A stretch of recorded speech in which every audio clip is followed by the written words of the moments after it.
Mas eu acho que quando a gente fala desse assunto, a gente tem que falar mais do que a gente sentiu especificamente do que aconteceu, o que é verdade, o que é mentira, porque isso não é nossa responsabilidade. Em algum momento isso vai descobrir. Eu quero saber exatamente o que você sentiu. Bicho, esse bagulho Porque me machucou, eu tô falando mano. com você agora. Sim, é verdade, a gente tá se trombando pela primeira vez desde a pandemia, desde Ilha de Barbados, então a gente não tinha se falado, né, a respeito disso. Cara, essa parada me machucou muito, sacou? Tem uma série de fatores aí, né? A primeira de todas foi o choque no momento de que tudo aconteceu, porque em menos de 2 horas não tava só o nome dele no Trending Topics, tava o meu teu também. é. E a maneira como a internet, diria que dentro da situação, dentro do contexto, não teria como ser diferente, eu não tenho como me achar injustiçado. Eu tenho um canal com o cara, sempre fui muito brother do cara, muito próximo. Até pra jobs se tratavam, Cauê Moura e PC Siqueira, sabe? Como se de alguma maneira a gente fosse uma dupla mesmo. Apesar de a gente ter feito poucos collabs nos nossos canais, Sim. sempre fomos muito associados. Então, a internet cobrou forte, cobrou pesado. E ainda que eu concorde com você, que, assim, a maneira como você lidou, eu concordo que você achou justo fazer um vídeo naquele momento. Eu não tive. Eu realmente. Eu jamais me faria de vítima, jamais faria de demagogia aqui. Eu não tive estrutura psicológica pra pensar em fazer um vídeo ali na Eu hora. também não, por isso que eu acho que tem coisas ali que eu me arrependi. Fiquei arrasado, truta. Fiquei arrasado porque eu fiquei muito puto depois com a situação toda, porque. Sabe. Era um canal em 3 pessoas e a gente lidava com assuntos onde a gente falava sobre sexo, sobre essas coisas. Se estourasse um escândalo de qualquer um de nós 3 Com relacionado certeza. a isso, os 3 iam se fuder. Então, eu entendo até o que ele pode estar sentindo agora, e isso não sai da minha cabeça, o tanto que ele tá sentindo que eu virei as costas ou coisa do tipo, mas eu precisei, mano, aproveitar que eu já tava trancado numa caverna por causa do Covid, eu me tranquei, saí da internet também, eu fiquei 2 meses sem fazer vídeo, foram 60 dias sem gravar, eu fiquei um mês e pouco sem fazer as streams que me pagam o meu salário e tal, porque o negócio foi destrutivo, assim, eu não conseguia entrar na internet, sacou? Foi foda e recebi ameaça de morte, xingamento de todo lado e o caralho. As pessoas tentando, de alguma maneira, muitas pessoas tentando dizer, pô, descobrimos do cara, vamos ver o que não descobre do resto, Quero te associar, né? de alguma forma. Então, isso aí... No crime que basicamente é o pior possível. Talvez um dos piores possíveis.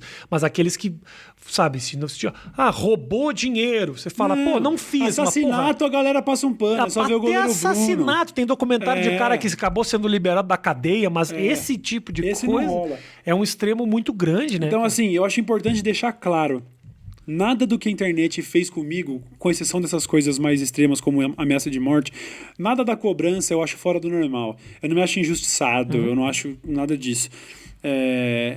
Mas a carga foi pesada, foi foda pra caralho.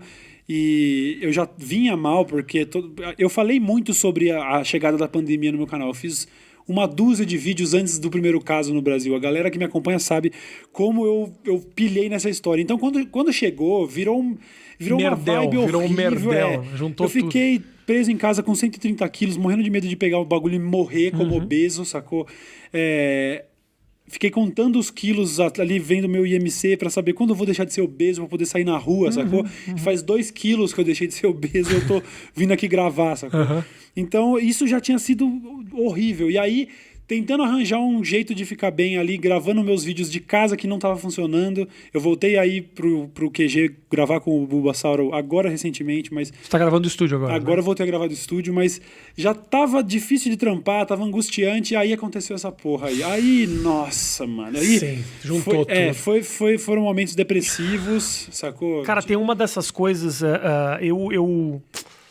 eu aprendi um pouco nessa história aí, sabe? Porque é muito difícil também condenar e de longe e tudo mais. Eu já falei o que eu queria ter falado, não da maneira que eu queria ter falado, mas falei o que eu queria ter falado.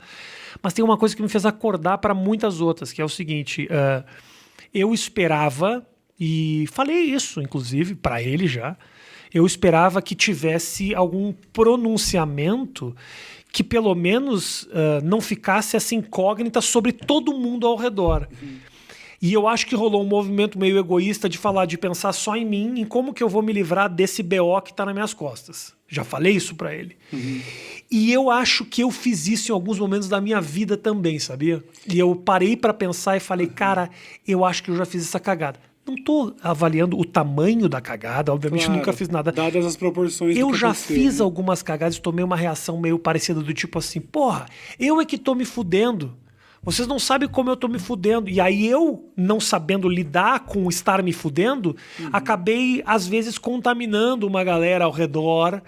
E, puta, eu fui atrás dessas pessoas, assim. Eu fui atrás, fui falar, porra, lembra aquela vez? Pô, desculpa, acho que eu poderia ter feito de outra forma, poderia ter te ajudado, ou pelo menos te blindado, te tirado. Porque quando a gente é figura pública, né? Tudo que você faz é público, não é só você, né, cara? A não ser que você tivesse ficado na tua casa fazendo vídeo a vida inteira.